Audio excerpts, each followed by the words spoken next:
ಜಿಲ್ಲಾ ಮಟ್ಟದ ಅಭಿವೃದ್ಧಿ ಕಾರ್ಯಕ್ರಮಗಳನ್ನು ರಿವ್ಯೂ ಮಾಡಿ ಅಧಿಕಾರಿಗಳಿಗೆ ಸರ್ಕಾರದ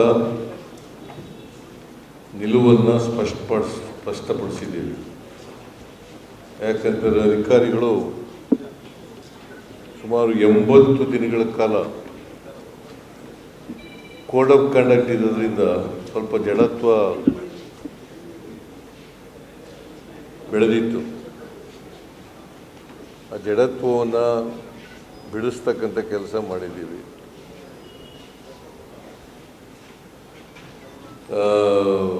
ಎಜುಕೇಷನ್ ಡಿಪಾರ್ಟ್ಮೆಂಟ್ನಲ್ಲಿ ಒಬ್ಬ DDPI ಅವರು ಬಂದು 10 ತಿಂಗಳಾಗಿದೆ.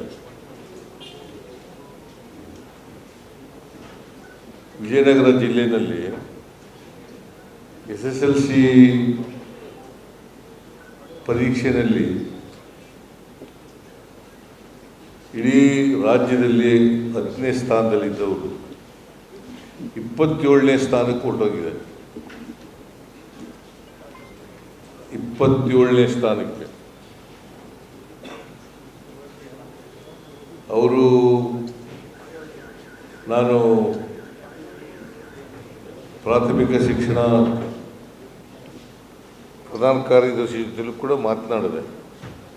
ಇಲ್ಲ, ಈ ಸಾರಿ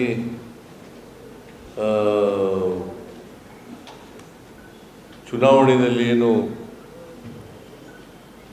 ಅಕ್ರಮ ನಡೀತಿತ್ತು ಅದನ್ನೆಲ್ಲ ನಿಲ್ಲಿಸಿರೋದ್ರಿಂದ ಹಂಗಾಗಿದೆ ಅಂತ ಹೇಳ್ತಾ ಇದ್ರು. ಬಟ್ ಅಷ್ಟೊಂದು ವ್ಯತ್ಯಾಸ ಆಗಲಿಕ್ಕೆ ಸಾಧ್ಯ ಆಗಲ್ಲ.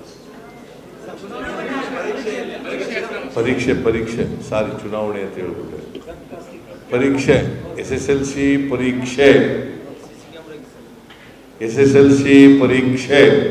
ಐ ರಿಪೀಟ್, ಅಲ್ಲಿ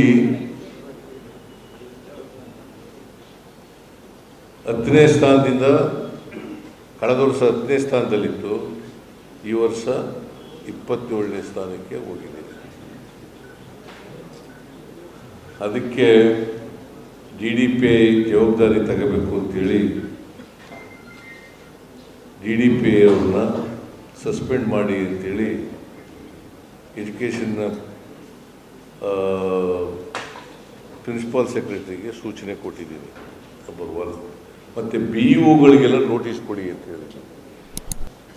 ಆಮೇಲೆ CEO ಜಿಲ್ಲಾ ಪಂಚಾಯತಿ ಅವ್ರಿಗೂ ಕೂಡ ನೋಟಿಸ್ ಕೊಡಬೇಕು ಅಂತ ಹೇಳಿದ್ದೀನಿ. ಬಿಕಾಸ್ ಜಿಲ್ಲಾ ಪಂಚಾಯತಿ CEO ಕೂಡ ಜವಾಬ್ದಾರ, BEOಗಳು ಜವಾಬ್ದಾರ, ಟೀಚರ್ಗಳು ಜವಾಬ್ದಾರ, DDPI ಜವಾಬ್ದಾರ.